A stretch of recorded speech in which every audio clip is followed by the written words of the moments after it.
দীর্ঘ ৯৮১ দিন পর সবুজ মাঠে ফিরলেন ফুটবলের সেই চিরচেনা রাজপুত্র।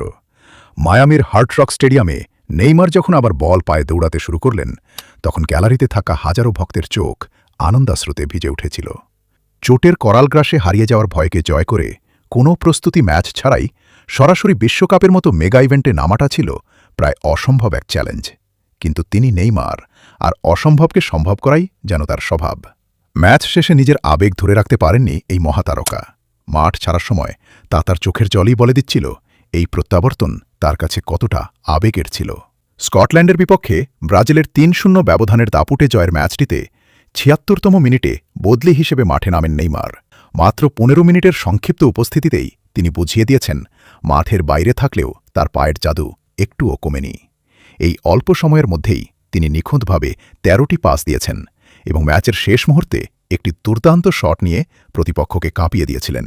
গোল না পেলেও বলের নিয়ন্ত্রণ আর চিরচেনা স্কিলের মাধ্যমে তিনি প্রমাণ করেছেন যে জাত শিল্পীর ধার কখনো কমে না।